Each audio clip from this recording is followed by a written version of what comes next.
കർത്താവിൻ്റെ വലിയൊരു നാമത്തിന് സ്തോത്രം ചെയ്യുന്നു. നമ്മൾ ദാനിയേലിൻ്റെ പുസ്തകം പഠിച്ചുകൊണ്ടിരിക്കുകയായിരുന്നു. കഴിഞ്ഞ ആഴ്ച 5-ാം അധ്യായം നമ്മൾ ഒന്നിച്ച് ചിന്തിച്ചു. ഇന്ന് 6-ാം അധ്യായം കൂടെ എടുത്ത് തീർക്കാമെന്ന് ആഗ്രഹിക്കുകയാണ്. വാസ്തവത്തിൽ പ്രവചന ഭാഗമല്ല നമ്മൾ ഡീൽ ചെയ്തുകൊണ്ടിരിക്കുന്നത്. ഞാൻ നേരത്തെ ഓർപ്പിച്ചു, 2-ാം അധ്യായത്തിൽ പ്രവചനത്തിൻ്റെ ABC എന്ന് പറയുന്ന ചാപ്റ്റർ ദാനിയേൽ 2 പിന്നീട് ദാനിയേലിൻ്റെ 3 തൊട്ട് 6 വരെയുള്ള അധ്യായങ്ങളിൽ പ്രവചന വിഷയങ്ങളെക്കാട്ടിലുപരിയായിട്ട് അവിടെ ബാബിലോണിയ സാമ്രാജ്യത്തിലും മേദ്യഭാഷയുടെ സാമ്രാജ്യത്തിൻ്റെ പ്രാരംഭത്തിലും സംഭവിച്ച കാര്യങ്ങളെയാണ് നമുക്ക് വരച്ചു തന്നിരിക്കുന്നത്. 3-ാം അധ്യായം തുടങ്ങി 6-ാം അധ്യായം വരെയുള്ള ഭാഗങ്ങൾ, 4 അധ്യായങ്ങൾ അന്ത്യകാലത്തുള്ള ബന്ധത്തിലും ജാതികളുടെ കാലഘട്ടത്തിൽ വെളിപ്പെടുന്ന മോറൽ ആൻഡ് റിലീജിയസ് കണ്ടീഷൻ, ധാർമ്മികവും അതുപോലെ ആത്മീകവുമായ ആ സ്ഥിതിയെ വരച്ചു കാണിക്കുന്ന നിഴലുകളായിട്ടിരിക്കുന്നു എന്നുള്ളത് നമ്മൾ ചിന്തിച്ചു. ആ വിധത്തിൽ കഴിഞ്ഞ ആഴ്ച നമ്മൾ 6-ാം അധ്യായം ധ്യാനിക്കുകയുണ്ടായി. ഇന്ന് കർത്താവ് അനുവദിച്ചാൽ നമുക്ക് 6-ാം അധ്യായം അവസാനിപ്പിക്കാം. അടുത്ത ആഴ്ച തുടങ്ങി പ്രവചന വിഷയത്തിലേക്ക് കിടക്കുകയാണ്. 7-ാം അധ്യായം തുടങ്ങി അല്പം ബുദ്ധിമുട്ടുള്ള ചാപ്റ്റർ ആയിരിക്കും. നമ്മൾ ഗ്രഹിക്കേണ്ട കാര്യങ്ങളാണ് അടുത്ത ആഴ്ച തൊട്ട് ധ്യാനിക്കാൻ പോകുന്നത്. നമ്മൾ ഓർത്തതുപോലെ 3-ാം അധ്യായം തുടങ്ങി 6-ാം അധ്യായം വരെ ജാതികളുടെ കാലഘട്ടത്തിൽ വെളിപ്പെടുന്ന ധാർമ്മികവും അതുപോലെ മതപരമായ ആ വസ്തുതകളുടെ നിഴലായിട്ടിരിക്കുന്നു എന്നുള്ളത് നമ്മൾ കഴിഞ്ഞ ആഴ്ച ഓർക്കുകയുണ്ടായി. 6-ാം അധ്യായത്തിലേക്ക് നമുക്ക് കടന്നു വരാം.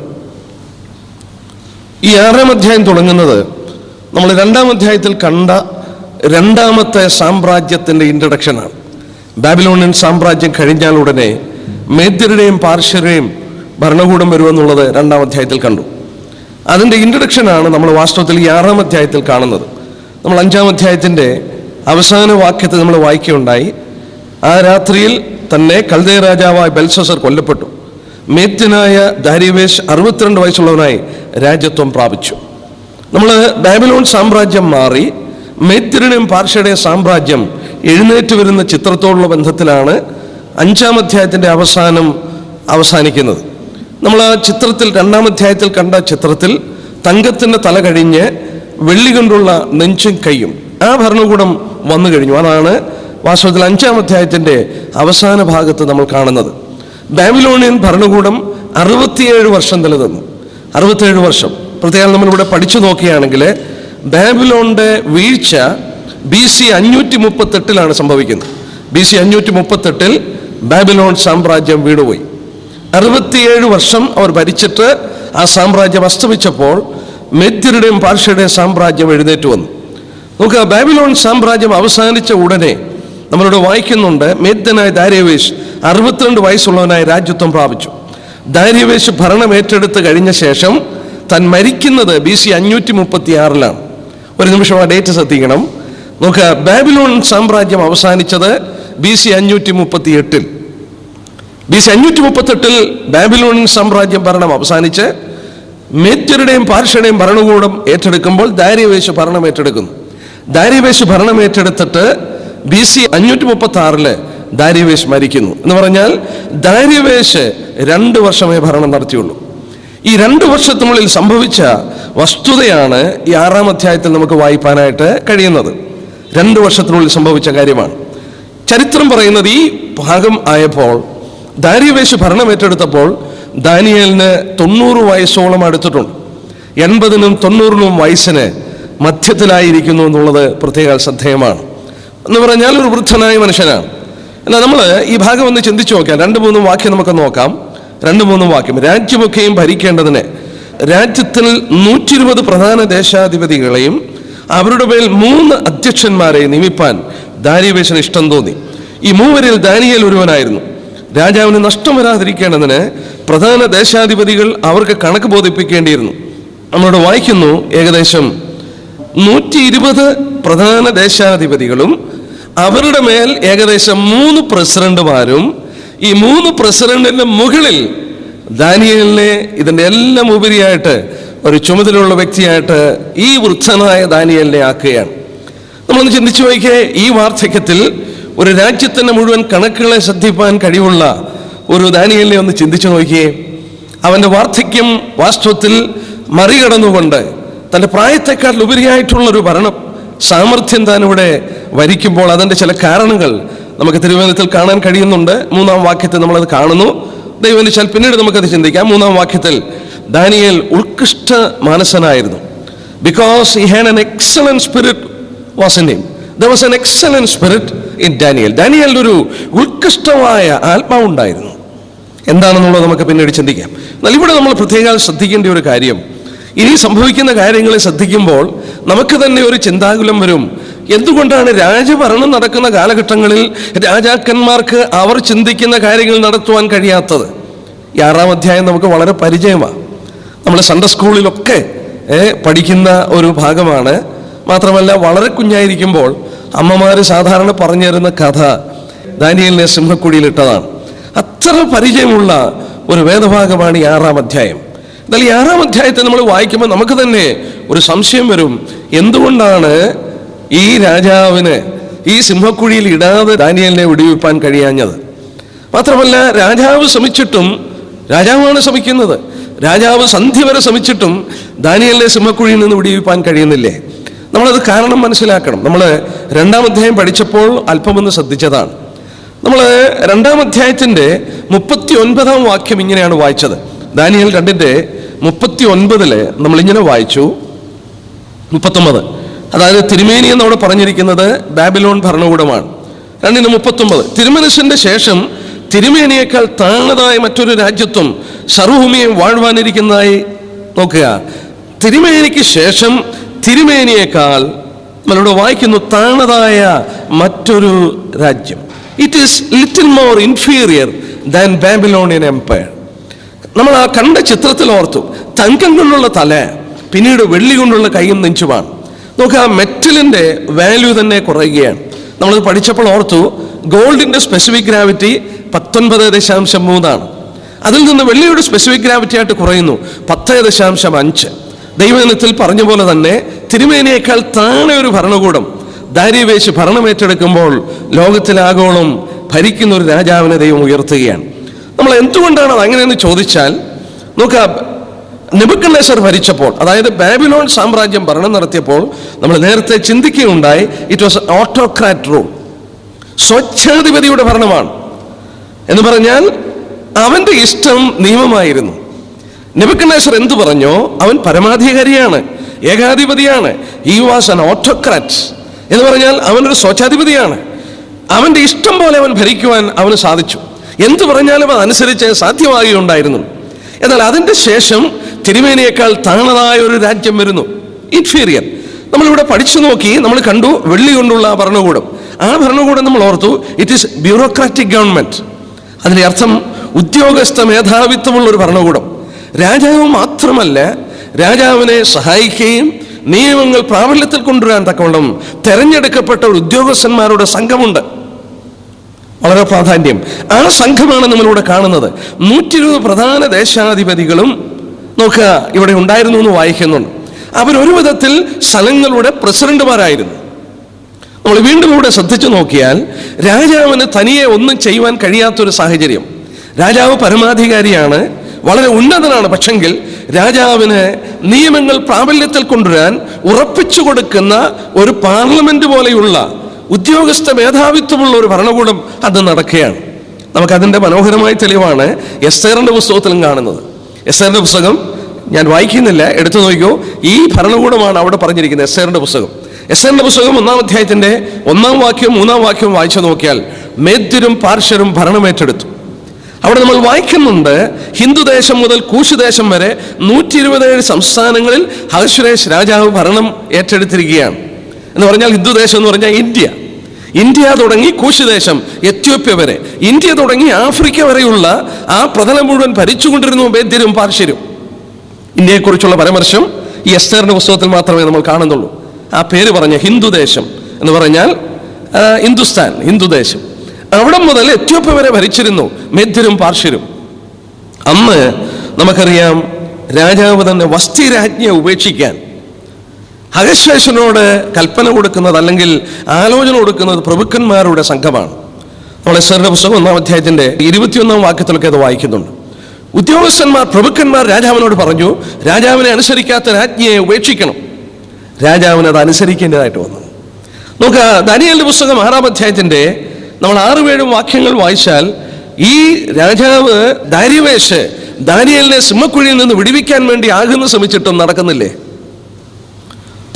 നാം വായിക്കുന്നു, താൻ ആത്മാർത്ഥ ഹൃദയമുള്ളവനായിരുന്നു, ദാനിയേലിനെ സ്നേഹിച്ചിരുന്നു താൻ. കാരണം ദാനിയേലിനെ സിംഹക്കുഴിയിൽ നിർബന്ധിതനായി ഇടേണ്ടി വന്നിട്ട് അന്ന് രാത്രിയിൽ താൻ ഭക്ഷണം കഴിച്ചിട്ടില്ലേ, ഉപവസിക്കുകയാണ്. സകല സുഖങ്ങളും മാറ്റിവെച്ചുകൊണ്ട് താൻ കണ്ണുനീരോടുകൂടെ എന്ന് പറഞ്ഞാൽ ദൈവസന്നിൽ പ്രാർത്ഥിക്കുന്ന ഒരു രാജാവിനെ അവിടെ കാണുന്നു, ഈ ദാരിവേശിനെ കാണുന്നു. നമ്മളിവിടെ ചിന്തിക്കേണ്ട ഒരു കാര്യം നോക്കുക, രാജാവിന് പോലും വാസ്തവത്തിൽ നിയമത്തിന് മാറ്റം വരുത്തുവാൻ കഴിഞ്ഞില്ലേ? നമ്മൾ ഉപദേശപരമായ കാര്യത്തോടുള്ള ബന്ധത്തിൽ സമയം അനുവദിക്കുന്നെങ്കിൽ ഈ ഭാഗം എടുത്തിട്ട് നമുക്കതിൻ്റെ അവസാന ഭാഗത്തിൽ അതൊന്ന് ചിന്തിക്കാം. അത് ചിന്തിക്കണമെന്ന് മനസ്സിൽ തോന്നിയത് കൊണ്ട് ഞാൻ ആ ഭാഗം സമയം ഉണ്ടെങ്കിൽ എടുക്കാം. അപ്പോൾ ഇവിടെ നോക്കിയാട്ടെ, മേദ്യരും പാർശ്വരും ഭരിക്കുമ്പോൾ 2 കാര്യങ്ങൾ ശ്രദ്ധേയമാണ്. നമ്മൾ ഓർത്തു, ഒരു അബ്സൊല്യൂട്ട് മൊണാർക്കി പോലെയുള്ള ഭരണമല്ല, ബാബിലോൺ ഭരണം പോലെയല്ല. ഒരു പാർലമെന്റ് കൂടെ നിയമങ്ങൾ പാസ്സാക്കി രാജാവ് അംഗീകരിച്ചു കഴിഞ്ഞാൽ എന്ത് സംഭവിച്ചാലും ആ കൽപ്പനയ്ക്ക് പിന്നെ മാറ്റമില്ല. രണ്ടാമത്, മേദ്യരുടെയും പാർശ്വരുടെയും കൾച്ചർ അനുസരിച്ച് രാജാവ് ഇൻഫാലിബിൾ ആയിരുന്നു. എന്ന് പറഞ്ഞാൽ രാജാവിന് തെറ്റിക്കൂടായ്മ, പോപ്പിനെ കുറിച്ച് പറയുന്ന പോലെ തെറ്റിക്കൂടായ്മ. രാജാവ് ഒരു കൽപ്പന കൊടുത്താൽ അത് ദൈവവാക്ക് പോലെയാണ്, അത് പിന്നെ മാറ്റാൻ സാധിക്കില്ല. കാരണം രാജാവിന് തെറ്റ് പറ്റില്ല എന്നാണ് മേദ്യരുടെയും പാർശ്വരുടെയും കൾച്ചറിന്റെ, സംസ്കാരത്തിന്റെ വിശ്വാസം. അങ്ങനെ രാജാവ് കൊടുത്ത കൽപ്പന ഇനിയും തിരുത്തിയാൽ, ദാനിയേലിനെ കുറിച്ചുള്ള കൽപ്പന ഇനിയും തിരുത്തിയാൽ അവിടെ സംഭവിക്കുന്നത് തൻ്റെ ആ ഇൻഫാലിബിലിറ്റിയെ ക്വസ്റ്റ്യൻ ചെയ്യുകയാണ്. അതുകൊണ്ട് നമ്മളിവിടെ ശ്രദ്ധിച്ചു നോക്കിയാൽ ദാനിയേലിനെ സിംഹക്കുഴിയിൽ ഇടുവാൻ കൽപ്പന വന്ന ശേഷം അത് തിരുത്തുവാൻ നോക്കിയിട്ടും രാജാവിന് കഴിയാതിരുന്നതിൻ്റെ കാരണം ഇതാണ്. ഇനി 6-ാം അധ്യായം നമ്മൾ ശ്രദ്ധിച്ചാൽ ഇന്നത്തെ കാലഘട്ടത്തോടുള്ള ബന്ധത്തിൽ ഏറ്റവും യോജിച്ച ഒരു സംഭവമാണ് ഇവിടെ കാണുന്നത്. ഇവിടെ നമ്മൾ വായിക്കുന്നു, ഈ 120 പ്രധാന ദേശാധിപതികളെ 1 തൊട്ട് 9 വരെയുള്ള വാക്യം വായിച്ചാൽ അവരൊരു പ്ലോട്ട് ഉണ്ടാക്കുകയാണ്. എന്തിനാ പ്ലോട്ട് ഉണ്ടാക്കുന്നത്? ദാനിയേലിന്റെ ഉന്നത സ്ഥാനത്ത് നിന്ന് മാറ്റണം, ഉന്നത സ്ഥാനത്ത് നിന്ന് മാറ്റണം. നമുക്ക് ദാനിയേൽ ഇരുന്നാൽ ഇവർക്ക് പല കാര്യങ്ങളും ചെയ്യുവാൻ കഴിയില്ല. കാരണം നമ്മൾ ഇവിടെ വായിക്കുന്നുണ്ട്, അതിൻ്റെ 2-ാം വാക്യത്തിൽ നമ്മൾ വായിക്കുന്നു, 2-ാം വാക്യത്തിന്റെ അവസാനം, രാജാവിന് നഷ്ടം വരാതിരിക്കേണ്ടതിന് പ്രധാന ദേശാധിപതികൾ ഇവർക്ക് കണക്ക് ബോധിപ്പിക്കേണ്ടിയിരുന്നു. ഈ പ്രധാന ദേശാധിപതികൾ ഈ ദാനിയേലിന്റെ മുന്നിൽ കണക്ക് കൊടുക്കണം. എന്തിനാണ്? ആ ട്രഷറിയിലുള്ള പണങ്ങൾ മാറ്റാതെ, അവിടെയുള്ള പണങ്ങൾ അടിച്ചു മാറ്റാതെ ഇന്ന് കാണുന്ന പോലെ സംഭവങ്ങളൊന്നും നടക്കാതിരിക്കാൻ ദാനിയേൽ അതിൻ്റെ മുകളിൽ ചുമതലയുള്ളവനായിരുന്നു. ഇവർക്ക് മനസ്സിലായി, കാര്യങ്ങൾ മുന്നോട്ട് ഇങ്ങനെ പോയാൽ അവർക്കൊരിക്കലും ഈ ട്രഷറിയിൽ നിന്നോ രാജാവിൻ്റെ അതോടുള്ള ബന്ധത്തിലുള്ള പണങ്ങളോ ഒന്നും അവർക്ക് കൈവശപ്പെടുത്തുവാൻ കഴിയില്ല. അതിനൊറ്റ മാർഗമേ ഉള്ളൂ, ദാനിയേലിനെ മാറ്റിക്കളയണം. ദാനിയേലിനെ മാറ്റിക്കളയുവാൻ അവരെല്ലാം കൂടെ ചിന്തിച്ചു. എനിക്കറിയാം, ഞാൻ പല സഹോദരന്മാരെ ഗവൺമെൻറ് ഓഫീസുകളിലും മറ്റും വർക്ക് ചെയ്യുന്ന പല സഹോദരന്മാരെ മീറ്റ് ചെയ്തിട്ടുണ്ട്. അവരെ വളരെ ബുദ്ധിമുട്ടുന്ന സാഹചര്യങ്ങൾ ഞാൻ കണ്ടിട്ടുണ്ട്. നോക്കുക, അവർ നിർബന്ധിതരായി മാറുകയാണ്. എല്ലാ മനുഷ്യരും ഒരുപോലെ ലോകത്തിൻ്റെ ഒഴുക്കിനനുസരിച്ച് ഒഴുകുമ്പോൾ അവർക്കെതിരായിട്ട്, ആ ഒഴുക്കിനെതിരായിട്ട് ഒരു ദൈവവൈതൽ ആ ഗവൺമെൻറ് ഓഫീസിൽ ജോലി ചെയ്യുമ്പോൾ ഇവിടെ ദാനിയേലിന് പറ്റിയ അതേ സംഭവമാണ് നടക്കുന്നത്, എക്സാക്ട്ലി സെയിം. പക്ഷെ ഇവിടെ ആലോചിച്ച് നോക്കി, ദാനിയേലിന് അവിടെ നിൽപ്പാൻ കഴിഞ്ഞുവെങ്കിൽ നമുക്കും അവിടെ നിൽപ്പാൻ കഴിയും. പ്രതികൂലങ്ങളും വളരെ വൈഷമ്യങ്ങളും ഒരുപക്ഷെ സത്യത്തോടുള്ള ബന്ധത്തിൽ അഭിഹരിക്കേണ്ടി വന്നേക്കാം.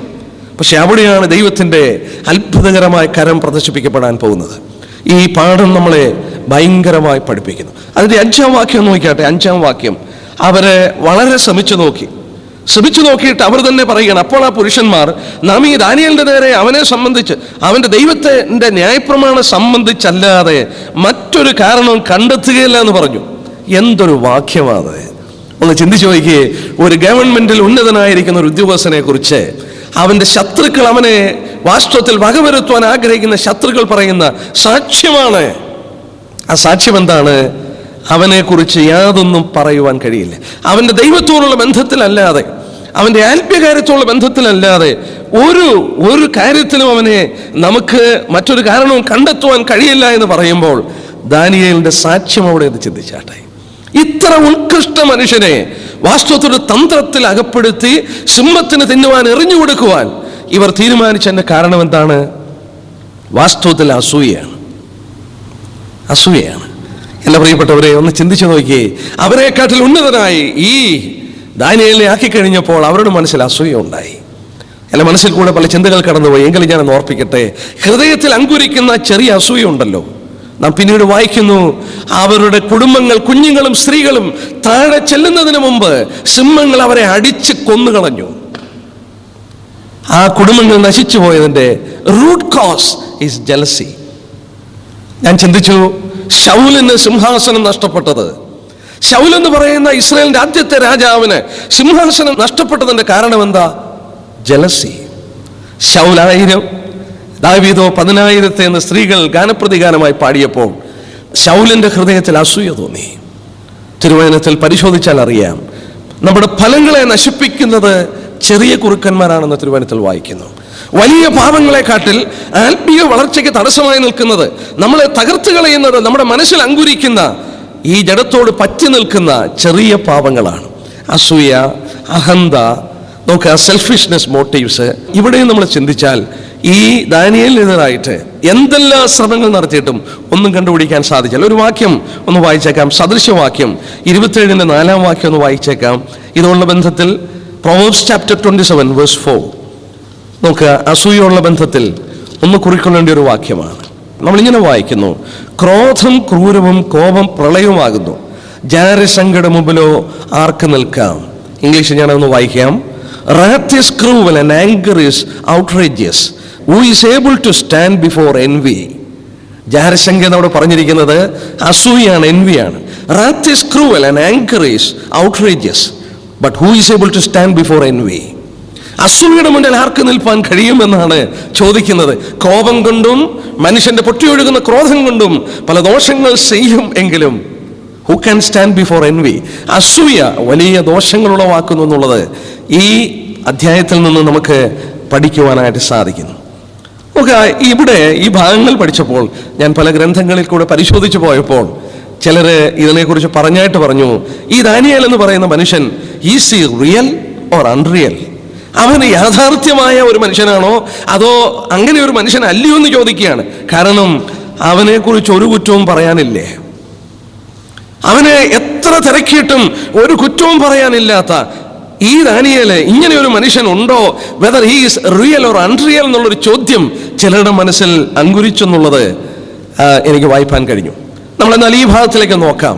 നമ്മളെ സംബന്ധിച്ചും ദാനിയേലിനെ പോലെ സാക്ഷ്യം പറയുവാൻ കഴിയും. നമ്മൾ ചില കാര്യങ്ങൾ ശ്രദ്ധിച്ചാൽ മതി. ദാനിയേലിന്റെ ക്യാരക്ടറിന്റെ ചില കാര്യങ്ങൾ ഞാനൊന്ന് ചൂണ്ടിക്കാണിക്കാം. എന്തുകൊണ്ടാണ് ദാനിയേലിനെ ഇത്ര ഉത്കൃഷ്ടനായി കാണാൻ കഴിഞ്ഞത്? ആ 3-ാം വാക്യം നോക്കിയാട്ടെ, ദാനിയേൽ 6-ന്റെ 3-ാം വാക്യം. എന്നാൽ ദാനിയേൽ ഉത്കൃഷ്ട മാനസനായിരുന്നത് കൊണ്ട് അവൻ അധ്യക്ഷന്മാരിലും പ്രധാന ദേശാധിപതിമാരിലും വിശിഷ്ടനായി വിളങ്ങി. Because he had an excellent spirit, or there was an excellent spirit within him. അവനൊരു ഉത്കൃഷ്ടമായ മനസ്സുണ്ടായിരുന്നു. നമ്മൾ കഴിഞ്ഞ അധ്യായം പഠിച്ചപ്പോഴും നോക്കുക, ദാനിയേലിനെ കുറിച്ച് ബെൽഷസ്സറിന്റെ അടുക്കൽ ചെന്ന് ആ മാതാവ് പറയുന്ന വാക്യം 5:12 നോക്കി. 5:12 ബെൽഷസ്സർ എന്ന പേർ വിളിച്ച ദാനിയേലിൽ ഉത്കൃഷ്ട മനസ്സും അറിവും ബുദ്ധിയും കാണുന്നു എന്നുള്ളത് ആ മാതാവ് പറയുകയാണ്. അവിടെയും എടുത്തു പറഞ്ഞു 5-ാം അധ്യായത്തിന്റെ 12-ാം വാക്യം, in him there was an excellent spirit. എന്താണ് ഇവിടെ പരിശുദ്ധാത്മാവ് ഉദ്ദേശിച്ചിരിക്കുന്നത്? ദാനിയേലിന് ഒരു എക്സലന്റ് സ്പിരിറ്റ് ഉണ്ടായിരുന്നു, ഒരു ഉത്കൃഷ്ട മാനസനായിരുന്നു എന്ന് പറയാൻ കാരണം എന്നാ? ആ മാതാവും അത് പറഞ്ഞു. നമ്മളോട് അടുക്കുന്നവർക്കറിയാം നമ്മൾ ഏത് വിധത്തിലുള്ള ആത്മാവ് ഉള്ളവരാണെന്ന്. ആളുകൾ നമ്മളോട് അടുക്കുമ്പോൾ നമ്മുടെ ആറ്റിറ്റ്യൂഡ് മനസ്സിലാക്കാൻ സാധിക്കും. ഒരു ദൈവദാസൻ ഇങ്ങനെ പറഞ്ഞു, our attitude determines our altitude. Our attitude determines our altitude. നമ്മുടെ മനോഭാവമാണ് നമ്മുടെ ഉന്നത നിലവാരത്തെ വാസ്തവത്തിൽ എണ്ണുന്നത്. ഇവിടെ ദാനിയേലിനുള്ള ബന്ധത്തിൽ he had an excellent spirit within him എന്ന് പറഞ്ഞാൽ അർത്ഥം എന്നാ? തനിക്ക് മറ്റുള്ളവരോട് അസൂയയില്ലേ, ഒരുവനെ കുറിച്ച് കുറ്റം പറയേണ്ട ആവശ്യമില്ലേ, മറ്റുള്ളവരുടെ നന്മ കാണുക മാത്രമല്ലേ, തൻ്റെ അടുക്കൽ വരുന്നവരെ നിരാശപ്പെടുത്തുകയല്ലേ. ദാനിയേൽ കടന്നുപോയ ഭാഗങ്ങൾ നമ്മൾ ഓർത്തു നോക്കി. എത്രയോ ദീർഘമായ വർഷങ്ങൾ പല സാമ്രാജ്യങ്ങൾ മാറി മാറി വന്നപ്പോൾ, പ്രതികൂലങ്ങളുടെ അനുഭവത്തിൽ കൂടെ കടന്നുപോയപ്പോൾ ആരോടും ഒരു പ്രതികാരവും ചെയ്തില്ലേ, ആരോടും ഒന്നും കംപ്ലൈന്റ് ചെയ്തില്ലേ? Because he had an excellent spirit within him. That was his attitude. അതാണ് ഇവിടെ എഴുതിയിരിക്കുന്നത്, ഉത്കൃഷ്ട മാനസനായിരുന്നു. നമ്മൾ സഭാജീവിതത്തിലും നമ്മുടെയൊക്കെ ഒന്ന് ആലോചിച്ച് നോക്കിയേ, അസൂയയും കാര്യങ്ങളും ഒക്കെ അങ്ങോട്ട് വന്നു കഴിഞ്ഞാൽ See, even God cannot use us. ദൈവത്തിന് പോലും നമ്മളെ ഉപയോഗിക്കാൻ കഴിയത്തില്ലേ? തിരുവചനത്തിൽ വായിക്കുന്നുണ്ട്, വാക്യങ്ങളെ ഞാൻ എടുക്കാതെ പറയട്ടെ, യഹോവയുടെ ഉപകരണങ്ങളെ ചുമക്കുന്നവരെ നിങ്ങളെ തന്നെ വെടിപ്പാക്കുവിൻ. Sanctify yourself. ദൈവത്തിന്റെ ഉപകരണങ്ങൾ ചുമക്കുന്നവർ എങ്ങനെയായിരിക്കണം? They have to be sanctified. തിമോഥെയോസിന് പൗലോസ് എഴുതുമ്പോൾ എഴുതി, യൗവനമോഹങ്ങളെ വിട്ടോടുക. എന്നിട്ട് പറഞ്ഞു, ഇവയെ വിട്ടകന്ന് തന്നെത്താൻ വെടിപ്പാക്കുന്നവൻ യജമാനൻ ഉപയോഗപ്രദമായ പാനപാത്രമായിരിക്കും. നോക്കുക, യജമാനനെടുത്ത് ഉപയോഗിക്കുന്ന ഒരു പാത്രം ആരായിരിക്കണം? He should be a man with an excellent spirit. അവന്റെ ഉള്ളിൽ ഉത്കൃഷ്ടമായ ഒരു ആത്മാവ് ഉണ്ടായിരിക്കണം. That we see in Daniel. ദാനിയേലിൽ അത് കാണുന്നു. ഇന്ന് വൈകിട്ട് നമ്മളെ തന്നെ ഒന്ന് പരിശോധിക്കുക. എൻ്റെ ജീവിതം ഒരു ജീവിതമേ ഉള്ളൂ. എൻ്റെ ജീവിതം പെട്ടെന്ന് കഴിയുന്നതാണ്. ഈ ജീവിതത്തിൽ ഞാൻ എന്തിന് അസൂയ വെച്ച് പുലർത്തണം? എന്തിന് ഞാൻ അഹന്ത വെച്ചുകൊണ്ടിരിക്കണം? എന്തിന് ഞാൻ മറ്റുള്ളവരെ താഴ്ത്തിക്കെട്ടണം? എന്തുകൊണ്ട് എനിക്കൊരു ഉത്കൃഷ്ട മനസ്സിൽ ഉണ്ടായിക്കൂടാ? ദാനിയേലിന്റെ മനസ്സിൽ അത് ഉണ്ടായിരുന്നു. അതായിരുന്നു ദാനിയേലിന്റെ മഹത്വത്തിന് കാരണം. അവൻ റിയൽ ആണോ അൺറിയൽ ആണോ എന്ന് മനുഷ്യൻ ചോദിച്ചതിന്റെ കാരണം സാധാരണ മനുഷ്യന്റെ സ്പിരിറ്റ് അല്ല അവനിൽ കണ്ടത്. രണ്ടാമത്, ദാനിയേലിനെക്കുറിച്ച് വായിക്കുമ്പോൾ നമ്മൾ പഠിച്ചാൽ നോക്കുക, ഈ രണ്ട് സാമ്രാജ്യങ്ങളിലും ഉന്നതമായ ഔദ്യോഗിക ജീവിതത്തിൽ ഇവനെ ഏൽപ്പിച്ചു കൊടുക്കുന്നുവെങ്കിൽ അതിന്റെ കാരണം he was faithful. Whatever which was entrusted to him, he was faithful. രാജാവോ ആരവനെ എന്തേൽപ്പിച്ചാലും they were able to count upon him. അത് വിശ്വസിപ്പാൻ കഴിഞ്ഞിരുന്നു. he was trustworthy. മൂന്നാമത് ചിന്തിച്ചു നോക്കിയാൽ നോക്കുക, ദാനിയേലിന്റെ പുസ്തകം 4-ാം അധ്യായത്തിന് നമ്മൾ നേരത്തെ ചിന്തിച്ചതാണ്. 8-ാം വാക്യത്തിൽ പറയുന്നുണ്ട് അവനിൽ വിശുദ്ധ ആത്മാവുണ്ടെന്ന് പറയുന്നുണ്ട്. 9-ാം വാക്യത്തിലും വിശുദ്ധ ദേവന്മാരുടെ ആത്മാവനിലുണ്ട്. 18-ാം വാക്യത്തിന്റെ അവസാനത്തിലും വിശുദ്ധ ദേവന്മാരുടെ ആത്മാവനിലുണ്ട് എന്ന് പറഞ്ഞാൽ അതിന്റെ അർത്ഥം എന്താണ്? He had a consistent purity in him. അവനിൽ മാറ്റമില്ലാത്തൊരു വിശുദ്ധി ഉണ്ടായിരുന്നു. അവനൊരു ഉത്കൃഷ്ട മനസ്സുള്ളവനായിരുന്നു. he was a trustworthy person. മൂന്നാമത്, he was pure in his life. അവന്റെ ജീവിതത്തിൽ അവൻ വിശുദ്ധനായിരുന്നു. അതുകൊണ്ടാണ് ഇവിടെ അവനെ കുടുക്കുവാൻ ശ്രമിക്കുന്നവർ ശ്രമിച്ചിട്ട് പോലും ഒന്നും കണ്ടുപിടിക്കുവാൻ കഴിയാതിരുന്നത്. നാലാമത്, he was consistent in his prayer life. അവന്റെ പ്രാർത്ഥന ജീവിതത്തിൽ എന്ത് സംഭവിച്ചോളട്ടെ അവന്റെ പ്രാർത്ഥന ജീവിതത്തിന് മാറ്റമില്ല.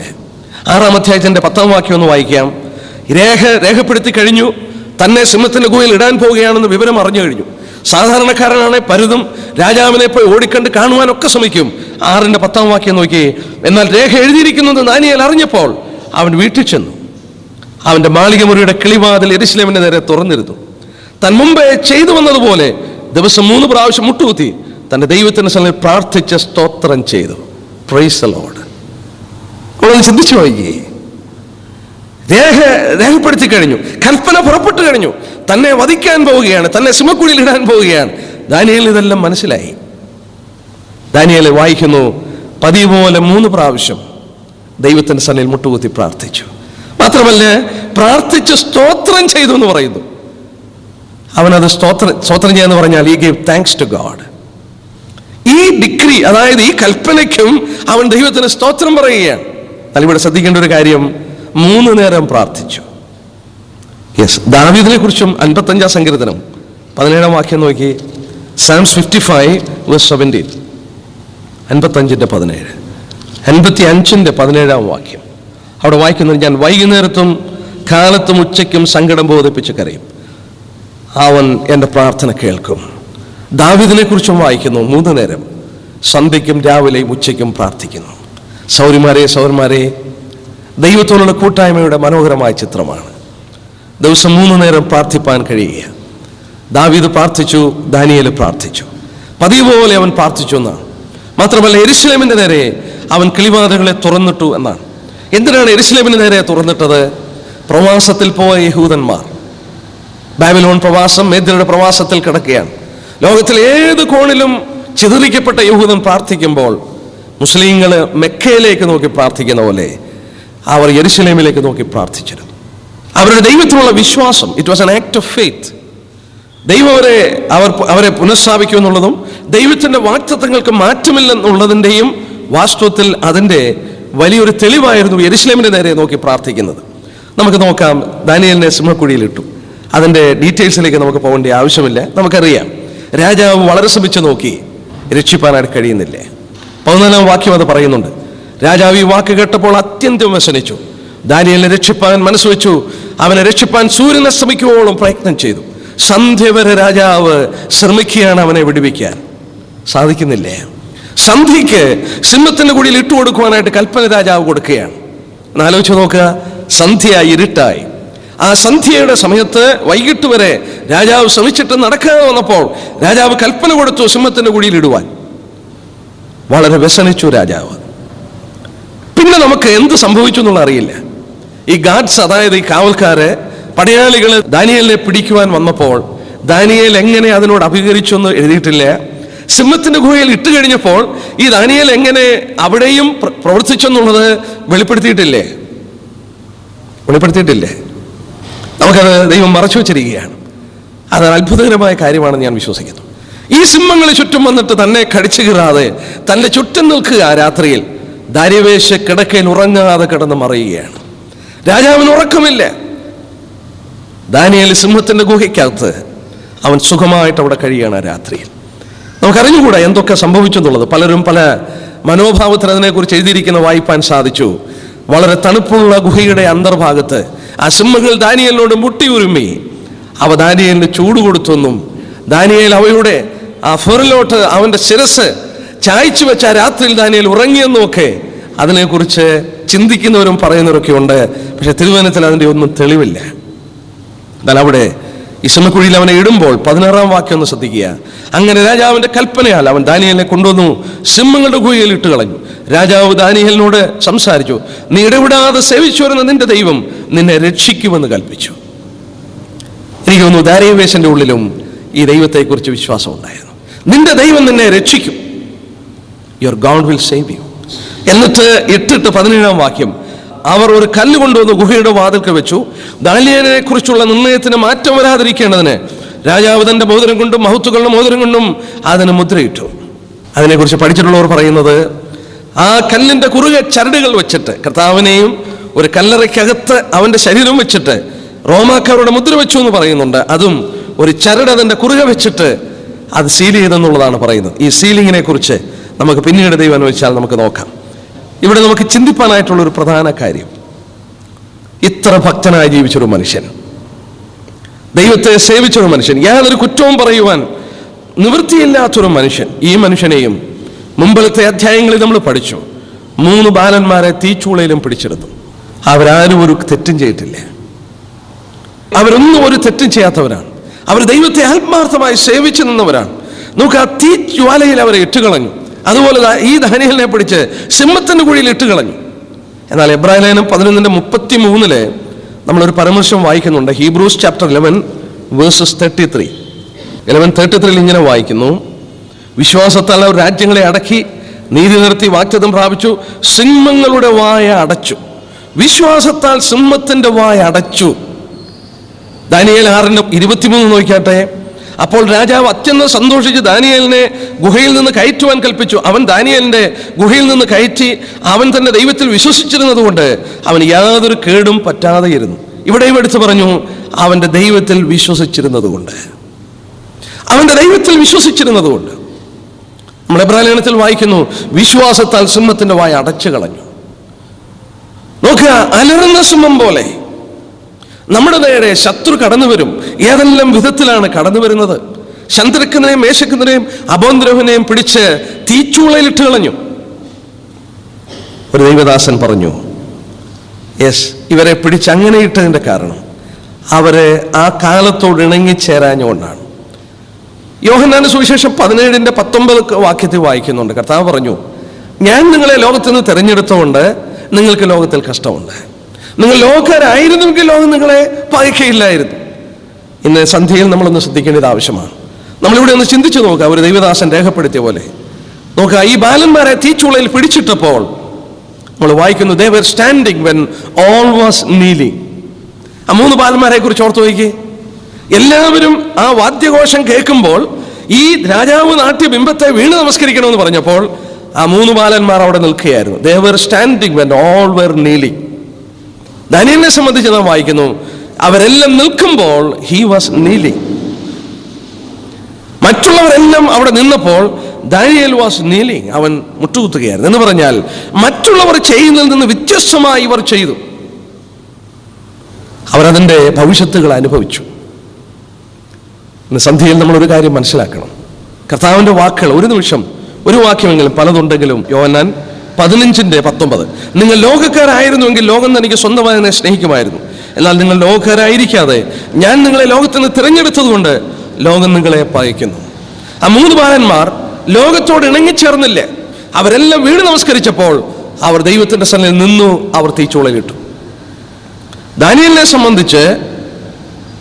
സംബന്ധിച്ച് നമ്മൾ വായിക്കുന്നത് അതുപോലെ തന്നെയാണ്. അവനും കാലത്തിന്റെ ഗതിക്കനുസരിച്ച് എല്ലാവരും 3 പ്രാവശ്യം രാജാവിനോട് 3 മാസം പ്രാർത്ഥിക്കണമെന്ന് പറഞ്ഞപ്പോൾ അവൻ എതിരായിട്ട് നിന്നു. കർത്താവ് പറഞ്ഞ വാക്കത്ര സത്യമാണ്. നിങ്ങളെ ഞാൻ ലോകത്തിൽ നിന്ന് തിരഞ്ഞെടുത്തത് കൊണ്ട് നിങ്ങൾക്ക് ലോകത്തിൽ കഷ്ടമുണ്ട്.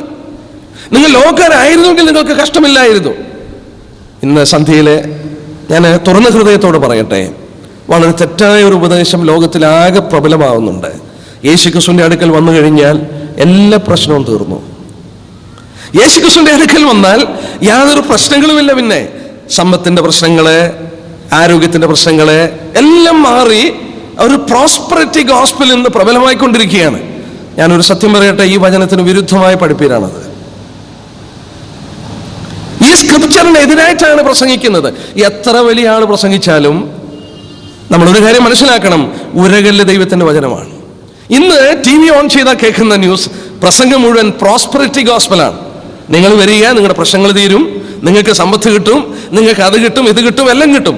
കർത്താവ് പറഞ്ഞു തന്നെ, നിങ്ങളെ ലോകത്തിൽ ഞാൻ തിരഞ്ഞെടുത്തോണ്ട് നിങ്ങൾക്ക് ലോകത്തിൽ കഷ്ടമുണ്ട്. നമ്മൾ അപ്പോസ്തലപ്രവൃത്തികളൊക്കെ വായിക്കുന്നുണ്ട്. ഇങ്ങനെ നാം അനേക കഷ്ടങ്ങളിൽ കൂടെ ദൈവരാജ്യത്തിൽ കടക്കേണ്ടതാണ്. കർത്താവിന്റെ അടുക്കൽ വന്ന പ്രശ്നങ്ങളെല്ലാം തീരുമെന്നില്ല. കർത്താവിന്റെ അടുക്കൽ വന്ന ഉടൻ രോഗം മുഴുവൻ മാറുമെന്നില്ല. രോഗം കർത്താവിന് മാറ്റിത്തരാൻ കഴിയും, നമ്മുടെ പ്രശ്നങ്ങൾക്ക് പരിഹാരം തരുവാൻ കഴിയും. പക്ഷെ നമ്മൾ മനുഷ്യനെ കബളിപ്പിക്കാൻ പാടില്ലേ. കർത്താവ് ഒരിക്കലും പ്രോസ്പെറിറ്റി ഗോസ്പൽ പറഞ്ഞിട്ടില്ലേ. ഇവിടെ നമ്മളത് കാണുന്നു. ഈ 3 ബാലന്മാർ തീച്ചൂളൽ വീണതിന്റെ കാരണം അവർ ലോകത്തോട് ഇണങ്ങിയില്ലേ, ലോകത്തിന് വ്യത്യസ്തമായി നിന്നു. ദാനിയേൽ വാസ്തവത്തിൽ അന്നത്തെ ലോകത്തോട് ഇണങ്ങിച്ചേർന്നില്ല, വ്യത്യസ്തനായി നിന്നു. അവനതിന്റെ ഭവിഷ്യത്ത് അനുഭവിക്കേണ്ടി വന്നു. നമ്മുടെ ജീവിതത്തിലുള്ള ബന്ധത്തിലും ഇത് ചിന്തിക്കേണ്ടത് ആവശ്യമാണ്. 24-ാം വാക്യം കൂടെ നോക്കിയേക്കാം. ശ്രദ്ധിക്കേണ്ട ഒരു ജ്ഞാനം. പിന്നെ രാജാവിന്റെ കൽപ്പനയാൽ അവൻ ദാനിയേലിനെ കുറ്റം ചുമത്തിയവരെ കൊണ്ടുവന്നു. അവരെയും മക്കളെയും ഭാര്യമാരെയും സിംഹങ്ങളുടെ ഗുഹയിൽ ഇട്ടുകളഞ്ഞു. അവർ ഗുഹയുടെ അടിയിൽ എത്തും മുമ്പേ സിംഹങ്ങൾ അവരെ പിടിച്ച് അവരുടെ അസ്ഥികളൊക്കെയും തകർത്ത് കളഞ്ഞു. എന്തൊരു ഭയങ്കരമാണ്. ഭാര്യമാര്, കുഞ്ഞുങ്ങൾ ദാനിയേലിനെ വകവരുത്തുവാൻ ശ്രമിച്ച ഈ പ്ലോട്ട് തയ്യാറാക്കി അവരെ എല്ലാം രാജാവ് കൊണ്ടുവന്നു. അവരെ സിംഹക്കുഴിയിലേക്ക് ഇട്ടു. അടിയിൽ ചെല്ലുന്നതിന് മുമ്പ് സിംഹങ്ങൾ അവരുടെ എല്ലുകളൊക്കെ തകർത്ത് കളഞ്ഞു. ഒരു വാക്യം ഒന്ന് വായിച്ചേക്കാം. നമുക്ക് സങ്കീർത്തനം 7-ന്റെ 15-ാം വാക്യം ഒന്ന് വായിക്കാം. Psalms 7:15. അവർ ഒരു കുഴി കുഴിച്ചുണ്ടാക്കി, കുഴിച്ച കുഴിയിൽ താൻ തന്നെ വീണു. അവർ കുഴിച്ചുണ്ടാക്കിയ കുഴിയിൽ അവർ തന്നെ വീണു. ദാനിയേലിനെ ഗുഹയിൽ ഇടുവാൻ വേണ്ടി കാര്യങ്ങൾ അവർ ക്രമീകരിച്ചു. ആ കുഴിയിൽ അവർ തന്നെ വീണു. നമ്മൾ ഇത് തന്നെ എസ്തേറിന്റെ പുസ്തകത്തിലും വായിക്കുന്നുണ്ട്. ആ ഭാഗത്തിലേക്ക് നമ്മൾ കടക്കേണ്ട ആവശ്യമില്ല. യഹൂദരെ കൊല്ലുവാനായിട്ട് ശ്രമിച്ച ഹാമാൻ അതേ കഴുമരത്തിൽ വാസ്തവത്തിൽ തൂക്കപ്പെട്ടതായിട്ട് വായിക്കുന്നു. കുഴിച്ച കുഴിയിൽ അവർ തന്നെ വീഴുകയാണ്. നമ്മൾ ശ്രദ്ധയോടുകൂടെ കരുതുക. ദൈവത്തെ സ്നേഹിച്ച ദൈവദാസനെ കുറിച്ച് പരിശുദ്ധാത്മാവ് ഒരു വാക്യം കൂടെ എഴുതിയിട്ടുണ്ട്. 28-ാം വാക്യം. എന്നാൽ ദാനിയേൽ ദാരിവേശന്റെ വാഴ്ചയിലും പാർസ്യ രാജാവായ കോരശിന്റെ വാഴ്ചയിലും ശുഭപ്പെട്ടിരുന്നു. So Daniel prospered during the reign of Darius and the reign of Cyrus the Persian.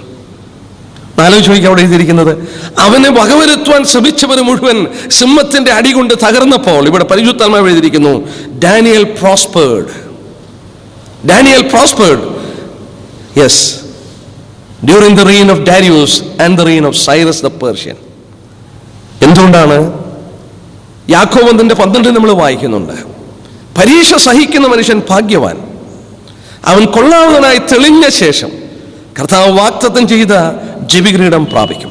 Testing or trial, പരീക്ഷ സഹിക്കുന്ന മനുഷ്യൻ ഭാഗ്യവാൻ. ദൈവം അവനെ അനുഗ്രഹിക്കപ്പെട്ട അവസ്ഥയിലേക്ക് കൊണ്ടുവന്നു എന്നുള്ളത് അവിടെ നമുക്ക് കാണുവാനായിട്ട് കഴിയുന്നു. ഇനി നമുക്കൊരല്പം ഇതുള്ള ബന്ധത്തിൽ ആത്മീയ പാഠവും അതുപോലെ തന്നെ പ്രവചനപരമായ ചില ആശയങ്ങൾ ഞാനത് ചൂണ്ടിക്കാണിച്ചോളാം. ഓക്കെ, ഈ ദാനിയേലിനെ സിംഹക്കുഴിയിൽ സൂക്ഷിച്ചതുപോലെ ഇസ്രായേലിനെ സംബന്ധിച്ച് ഇതുപോലൊരു സംഭവം നടക്കാൻ പോവുകയാണ്. സഭ മാറ്റപ്പെട്ട ശേഷം അന്തിക്രിസ്തു പ്രത്യക്ഷപ്പെടും. യഹൂദനെ ഏറ്റവും അധികം പീഡിപ്പിക്കപ്പെടുന്ന അന്തിക്രിസ്തു പ്രത്യക്ഷപ്പെട്ട ശേഷം യഹൂദൻ തന്നെ അവന്റെ മശിഹയാണെന്ന് കരുതി അവന് ദേവാലയം പണിയുവാനും കാര്യങ്ങളൊക്കെ ഈ അന്തിക്രിസ്തു ഒരുക്കി കൊടുക്കും. എന്നാൽ ദേവാലയത്തിൻ്റെ ഉള്ളിൽ അവന്റെ ബിംബം നാട്ടി ആ ബിംബത്തെ നമസ്കരിക്കാൻ ആവശ്യപ്പെടുമ്പോൾ യഹൂദന് മനസ്സിലാകും ഇത് ഫോൾസ് മശിയാണ്, അവരുടെ മശിഹ അല്ലെന്ന് മനസ്സിലാകും.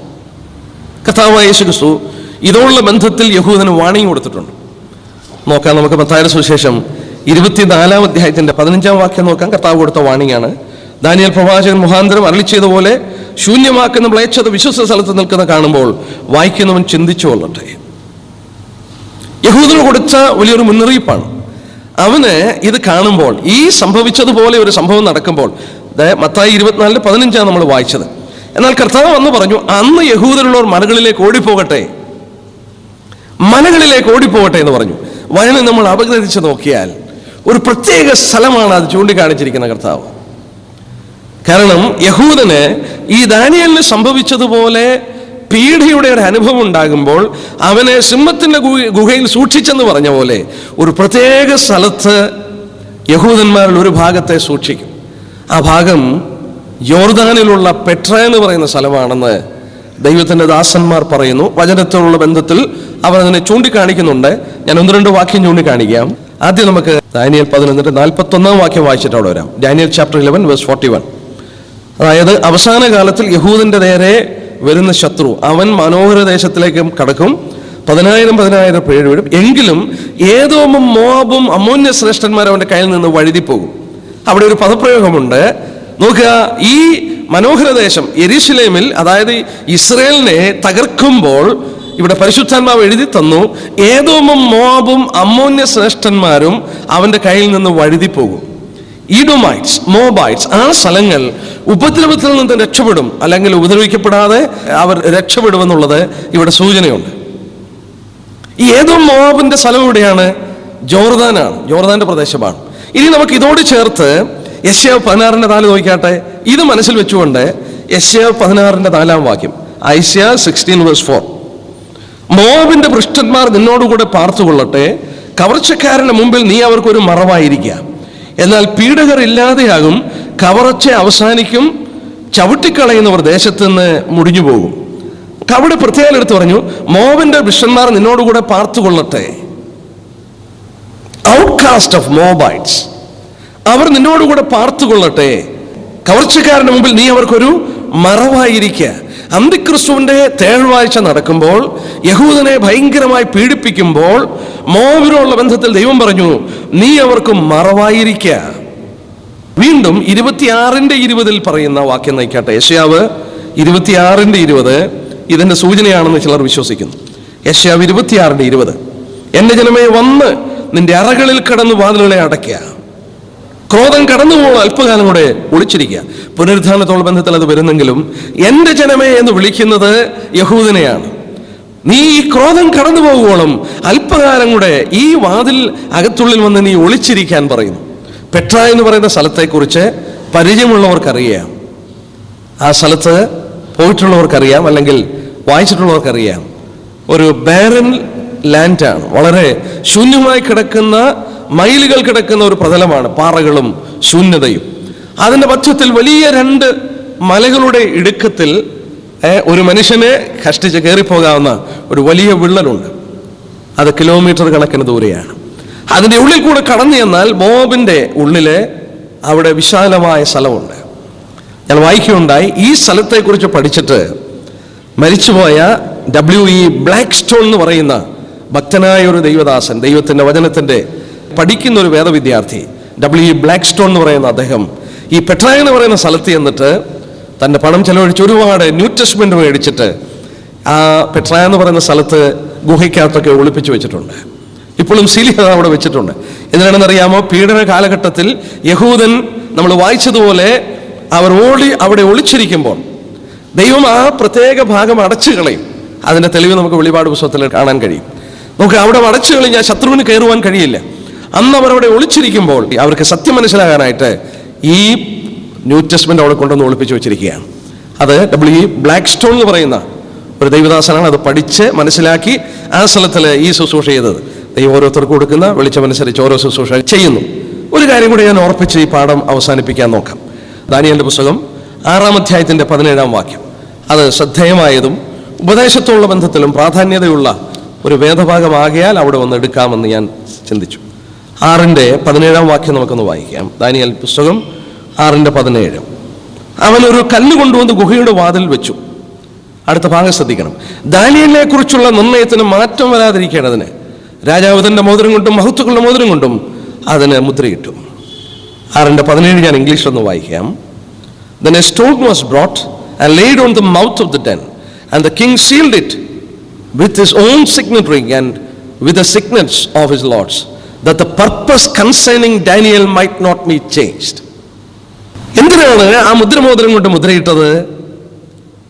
That the purpose concerning Daniel might not be changed. ദാനിയേലിനെ കുറിച്ചുള്ള ഉദ്ദേശത്തിന് മാറ്റം വരാൻ പാടില്ല. ഒരു വാക്യം എസ്തറിന്റെ പുസ്തകത്തിൽ നിന്ന് വായിക്കാം. എസ്തർ 8:8 വായിക്കും. എസ്തറിന്റെ പുസ്തകം 8-ാം അധ്യായത്തിന്റെ 8-ാം വാക്യം. ഇത് തന്നെയാണ് ഇവരുടെ കാലഘട്ടത്തിൽ ഈ മേദ്യനും പാർശ്വനും ഭരിച്ച അഹശ്വേരോശ് രാജാവിന്റെ കാലഘട്ടമാണ്. 8-ന്റെ 1-ാം വാക്യത്തിൽ വായിക്കും. 8-ാം വാക്യം. നിങ്ങൾക്ക് ബോധിച്ചതുപോലെ നിങ്ങളും രാജാവിന്റെ നാമത്തിൽ യഹൂദന്മാർക്ക് വേണ്ടി എഴുതി രാജാവിന്റെ മോതിരം കൊണ്ട് മുദ്രയിടുവിൻ. രാജനാമത്തിൽ എഴുതുകയും രാജമോതിരം കൊണ്ട് മുദ്രയിടുകയും ചെയ്ത രേഖയെ ദുർബലപ്പെടുത്തുവാൻ ആർക്കും പാടില്ലല്ലോ. ആ വാക്യം നോക്കിയാട്ടെ. രാജനാമത്തിൽ എഴുതുകയും രാജമോതിരം കൊണ്ട് മുദ്രയിടുകയും ചെയ്ത രേഖയെ ദുർബലപ്പെടുത്തുവാൻ ആർക്കും പാടില്ലല്ലോ. നോക്ക, ആ രാജാക്കന്മാരുടെ മോതിരം കൊണ്ട് മുദ്രയിട്ട് കഴിഞ്ഞാൽ ആ പർപ്പസ് രാജാവ് എന്തുദ്ദേശിച്ചോ ആ പർപ്പസിന് പിന്നെ മാറ്റം വരാൻ സാധിക്കില്ല.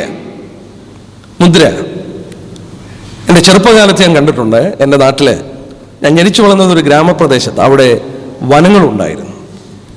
വനത്തിൽ നിന്ന് തടി മോഷ്ടിച്ചുകൊണ്ട് വരുന്നവരെ തടി മോഷ്ടിച്ചിട്ട് വീട്ടിൽ കൊണ്ടുപോകാൻ വയ്യാതെ റോഡിലൊക്കെ കിടക്കുന്ന തടികളുണ്ട്, വലിയ തടികൾ. ഞാൻ ആ തടികളെ കയറി നിന്നിട്ടുണ്ട്, കണ്ടിട്ടുണ്ട്. ആ തടി സാധാരണ ഫോറസ്റ്റ് റേഞ്ച് ഓഫീസേഴ്സ് കണ്ടുപിടിച്ചു കഴിഞ്ഞാൽ അതിൻ്റെ മണ്ടയ്ക്ക് ഒരു മുദ്ര കൊടുക്കും അവർ. ഞാനത് വായിച്ചിട്ടുണ്ട്. സത ഒരു മലയാളത്തിൽ അതിൻ്റെ ആഴത്തിലൊരു മുദ്ര കുത്തി അതിലിറക്കും. സത എന്ന് പറഞ്ഞാൽ സർക്കാർ തടിയുന്ന. പിന്നെ അവിടെ എത്ര നാളത് കിടന്നാലും ഒരൊറ്റ മനുഷ്യനും ആ തടിയെ തൊടത്തില്ല. കാരണം അത് സർക്കാരിൻ്റെതാണെന്ന് മുദ്ര കൊടുത്തു കഴിഞ്ഞു, സീല് കൊടുത്തു കഴിഞ്ഞു. ആ സീല് കൊടുത്തുകൊണ്ട് പിന്നെ അത് ആർക്കും തൊടാൻ കഴിയത്തില്ല. ഞാൻ എന്തിനാ ഇത് വായിച്ചതെന്നറിയാമോ? നമ്മൾ പുതിയ നിയമത്തിൽ വരുമ്പോൾ നമ്മളെ സംബന്ധിച്ച് അനുഗ്രഹിക്കപ്പെട്ട ഒരു പഠനമുണ്ട്. അനുഗ്രഹിക്കപ്പെട്ട പഠനം എന്താണ്? ദൈവമക്കളെ സംബന്ധിച്ച് അവർ ആത്മാവിൻ്റെ മുദ്ര കൈക്കൊണ്ടവരാണ്. പഴയ നിയമ ഭാഗങ്ങൾ നമ്മൾ ഇതോട് ചേർത്തൊന്ന് പഠിക്കുമ്പോൾ നമ്മൾ വായിച്ചു. എന്താണ് വായിച്ചത്?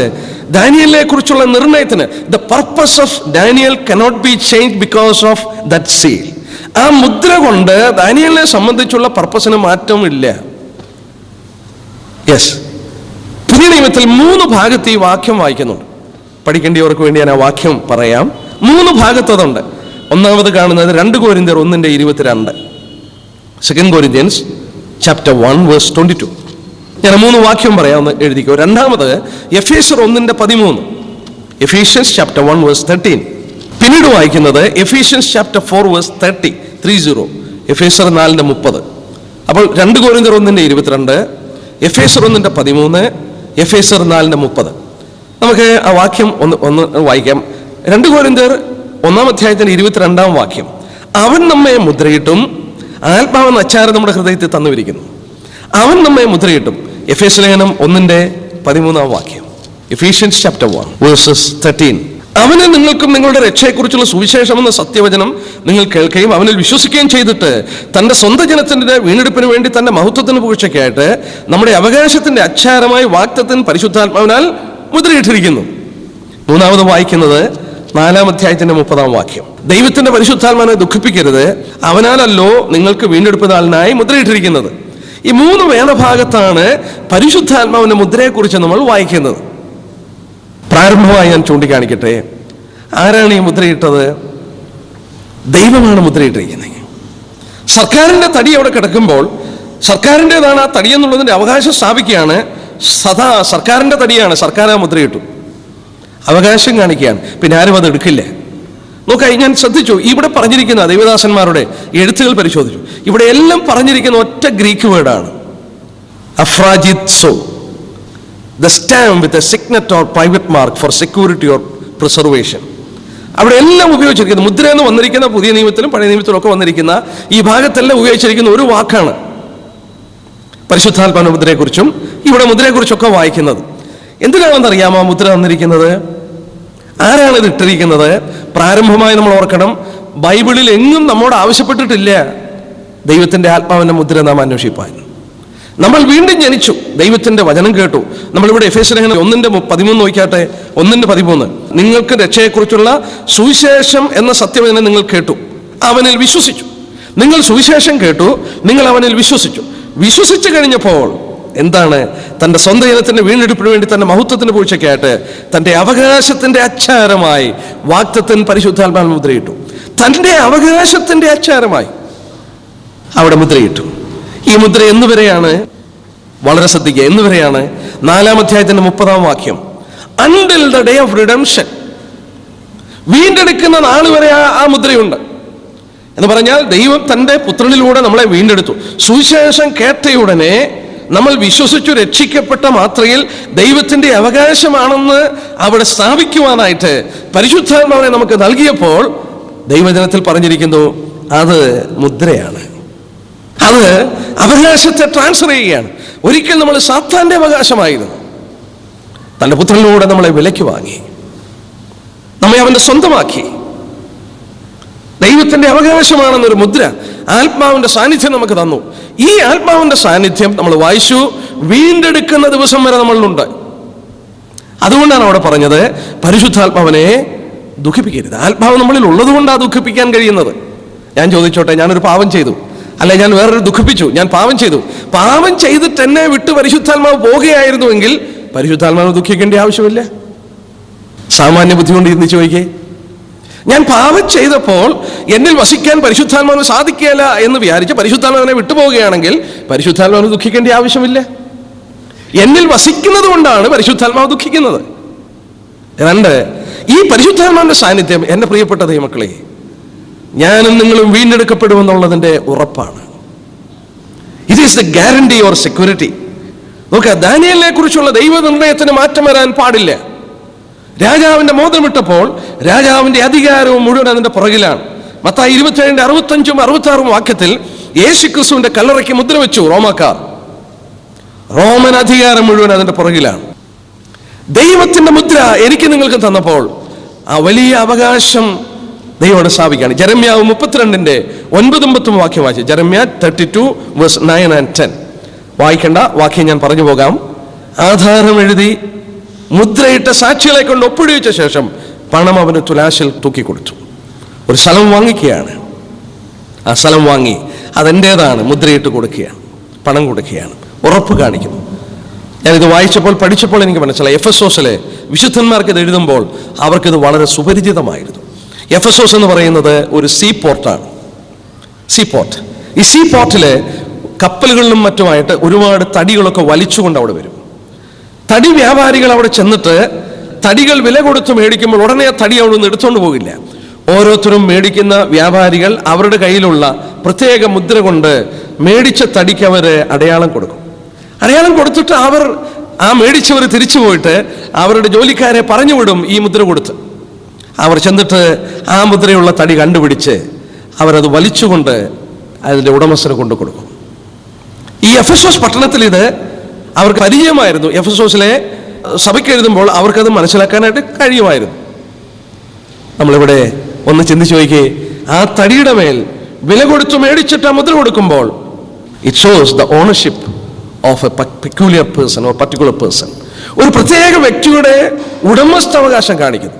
എൻ്റെ അവകാശം, നിങ്ങളുടെ അവകാശം, ഉടമസ്ഥത ദൈവത്തിനുള്ളതാണ്. 1 കൊരിന്ത്യർ 6:19 വായിക്കുന്നു, നിങ്ങളെ വിലയ്ക്ക് വാങ്ങിയിരിക്കാൻ നിങ്ങൾക്കുള്ളവരല്ല. എന്നാൽ ഞാൻ അവസാനിപ്പിക്കുന്നതിന് മുമ്പ് ഒരു വാക്യം ഞാൻ ഓർപ്പിച്ചുകൊള്ളട്ടെ കാര്യമായിട്ട്. എഫേസ്യർ 1:13 നിങ്ങൾ സുവിശേഷം കേട്ടിട്ട്, അതിൻ്റെ ശേഷം യാതൊരു ഗ്യാപ്പും അവിടെ പറയുന്നില്ല. അത് ഇംഗ്ലീഷ് ബൈബിളിൽ വായിച്ചാൽ കുറച്ചുകൂടെ ബ്യൂട്ടിയാണ്.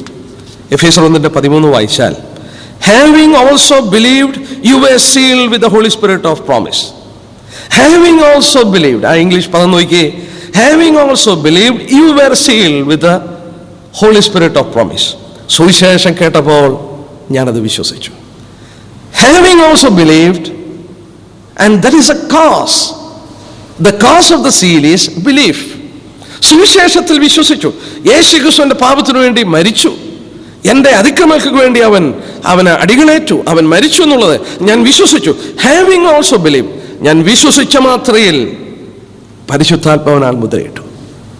ഇന്ന് സന്ധ്യയിൽ ഞങ്ങളെ കേൾക്കുന്ന ആരെങ്കിലും രക്ഷിക്കപ്പെടാതെ ഉണ്ടെങ്കിൽ ആത്മാർത്ഥമായി ഓർപ്പിക്കട്ടെ, വലിയ മാറ്റം ജീവിതത്തിൽ സംഭവിക്കും. നമ്മളോട് ഈ മുദ്ര ആവശ്യപ്പെട്ടിട്ടില്ല, അന്വേഷിക്കാൻ പറഞ്ഞിട്ടില്ല, ഒന്നും ചെയ്തിട്ടില്ല. കർത്താവായ യേശുക്രിസ്തു കാൽവരി ക്രൂശിൽ തികച്ച ദൈവനീതി, ആ കാൽവരി ക്രൂശിൽ നമ്മൾ വിശ്വാസം അർപ്പിച്ച് എനിക്ക് വേണ്ടി അവൻ മരിച്ചു എന്നുള്ളത് വിശ്വസിച്ച് ഉള്ളത്തിൽ കൈക്കൊണ്ട് നമ്മുടെ ജീവിതത്തെ അവിടെ സമർപ്പിക്കുന്ന മാത്രയിൽ തന്നെ നമ്മൾ അറിയാതെ നടക്കുന്ന മറ്റൊരു ട്രാൻസാക്ഷനാണ് ദൈവത്തിൻ്റെ അവകാശമായി നമ്മൾ തീരുകയാണ്. അവൻ്റെ പുത്രൻ്റെ ചോരയാൽ നമ്മെ വിലയ്ക്ക് വാങ്ങി അവൻ്റെ അവകാശമാണെന്നുള്ളതിൻ്റെ ഉറപ്പിനായി നമ്മെ മുദ്രയിടുകയാണ്. ഒരു വാക്യം കൂടെ ആ 2 കൊരിന്ത്യർ 1:22 ഞാൻ ഓർപ്പിക്കട്ടെ. ആ കൊരിന്ത്യ ലേഖനത്തിൽ നമ്മൾ വരുമ്പോൾ 2 കൊരിന്ത്യർ 1-ാം അധ്യായത്തിൻ്റെ 22-ാം വാക്യത്തിൽ നമ്മൾ വായിച്ചു, അവൻ നമ്മെ മുദ്രയിട്ടും ആത്മാവെന്ന അച്ചാരം നമ്മുടെ ഹൃദയത്തിൽ തന്നു. ഇന്ന് സന്ധ്യയിൽ ഞാനൊരു സത്യം കൂടെ പറയട്ടെ. കൊരിന്ത്യയിലെ വിശ്വാസികൾ ഇതുപോലെ മോശമായ ഒരു കൂട്ടം ആളുകളെ പുതിയ നിയമത്തിൽ കാണാനായിട്ടില്ല. അവർ വളരെ മോശം ജീവിതം പ്രവർത്തിച്ചാണ്. അവർ ജഡികന്മാരാണ്. അവര് ആത്മാവ് ഉണ്ടോ എന്ന് പോലും സംശയിക്കത്തക്കുള്ള ജീവിതമായിരുന്നു. നിങ്ങൾ ശേഷം മനുഷ്യരെ പോലെ എന്ന് പൗലോസ് പറയുന്നു. അവർ വളരെ പാപങ്ങളൊക്കെ ചെയ്ത മനുഷ്യരൊക്കെ ആയിരുന്നു. പക്ഷെങ്കില് പൗലോസ് കൂടെ എഴുതുമ്പോൾ നിങ്ങളിൽ ചിലർക്കെന്നല്ല, യെസ്, നിങ്ങൾക്ക് ലഭിച്ച ആത്മാവിന്റെ മുദ്ര. നമ്മുടെ ജീവിതത്തിൽ വിശുദ്ധി പാലിപ്പാൻ കടംപെട്ടവരാണ്. നമ്മളിൽ അശുദ്ധി കടന്നു വന്നാൽ പരിശുദ്ധാത്മാവ് ദുഃഖിക്കുന്നു. മാത്രമല്ല ദൈവത്തിന്റെ ന്യായവിധി നമ്മുടെ മേൽ വരാൻ സാധ്യതയുണ്ട്, ബാലശിക്ഷ. എന്നാൽ അതല്ല ഇവിടുത്തെ വിഷയം. എല്ലാ കൊരിന്ത്യയിലുള്ളവർക്കും അവരന്വേഷിക്കാതെ തന്നെ ഈ മുദ്ര ഉണ്ടായിരുന്നു. അവർ ദൈവത്തിന്റെ അവകാശികളായിരുന്നു. ഞാനിങ്ങനെ ചിന്തിക്കുന്നു, അല്ലായിരുന്നെങ്കിൽ ജഡികരെന്ന് പറയുന്ന ഒരു കൂട്ടം വിശ്വാസികളെ കാണത്തില്ലായിരുന്നു. കൊരിന്ത്യ ലേഖനത്തിൽ ജഡികരും ആൽപ്പികരുമുണ്ട്. ആൽപ്പികര് ക്രിസ്തുവിന് മനസ്സുള്ളവരാണ്. ജഡീകന്മാർ ജഡത്തിന്റെ ഇച്ഛയ്ക്കനുസരിച്ച് ജീവിക്കുന്നവരാണ്. അല്ലെങ്കിൽ എല്ലാവരും ആൽപ്പികരായിരുന്നുവെങ്കിൽ ജഡീകന്മാരെന്ന് പറയുന്ന ഒരു കൂട്ടം വിശ്വാസികളെ കാണത്തില്ലായിരുന്നു. ബലഹീനതകൾ നമ്മൾ ഉണ്ടായേക്കാം, കുറവ് വന്നേക്കാം. എന്നാൽ അവൻ്റെ മുദ്ര, നമ്മെക്കുറിച്ചുള്ള അവൻ്റെ പർപ്പസിന് ഒരു മാറ്റവുമില്ല. ദാനിയേലിനെ കുറിച്ചുള്ള നിർണയത്തിന് മാറ്റം വരാതെ രാജാവ് മോതിരം കൊണ്ട് മുദ്രയിട്ടു. നമുക്ക് പ്രായോഗികമായി ചിന്തിപ്പാനായിട്ടുള്ള കാര്യം യേശുക്രിസ്തുവിൻ്റെ സുവിശേഷത്തിൽ വിശ്വസിക്കുക, ആത്മാവിൻ്റെ മുദ്ര പ്രാപിക്കുക. ദൈവം നമ്മളെക്കുറിച്ച് നിർണയിച്ചിരിക്കുന്ന ഒരു നിർണയത്തിനും മാറ്റമില്ലാതെ ദൈവസന്നിധിയിൽ സുരക്ഷിതരായി രക്ഷയുടെ ഭദ്ര ആസ്വദിച്ചും അനുഭവിച്ചും കൊണ്ട് നമ്മുടെ ജീവിതം ചെലവഴിപ്പാനായിട്ട് കഴിയും. 2, നമ്മൾ ഓർത്തതുപോലെ ദാനിയേലിനെ പോലെ ഉത്കൃഷ്ട മനസ്സുള്ള എക്സലന്റ് സ്പിരിറ്റ് ഉള്ളവരായി നമുക്ക് ഈ അന്ത്യകാലത്ത് ജീവിക്കാം. പ്രതികൂലങ്ങൾ ഏറി വരുന്നു, വൈഷമ്യങ്ങൾ നമുക്കുണ്ട്, ശാരീരികവും മാനസികവും ഒക്കെ ആയിട്ട് വ്യഥകൾ വരുമ്പോൾ നമ്മളൊരു കാര്യം മനസ്സിലാക്കണം, നമ്മളെ ദൈവം കൈവിട്ടിട്ടല്ല, നമ്മളൊക്കെ അതിൽ കൂടെ കടന്നു പോകാനാണ് കർത്താവ് നമ്മൾ കൂടെ ആഗ്രഹിക്കുന്നത്. എൻ്റെ കൃപ നിനക്ക് മതിയെന്ന് പറഞ്ഞു അവൻ നമ്മെ കൈപിടിച്ച് അക്കരെ നടത്തും. അവൻ്റെ വലിയ നാമം മഹത്വപ്പെട്ടെ. അടുത്ത ആഴ്ച 7-ാം അധ്യായം നമ്മൾ തുടങ്ങുമ്പോൾ പ്രവചന വിഷയങ്ങളിലേക്ക് കടക്കുകയാണ്. പ്രാർത്ഥനയോടുകൂടെ അല്പമെങ്കിലും വായിച്ചുകൊണ്ട് ആ ഭാഗങ്ങൾ കടന്നു വരാൻ ശ്രമിക്കുക. അവൻ്റെ വലിയ നാമം പ്രാർത്ഥിച്ച് യോഗം അവസാനിക്കും.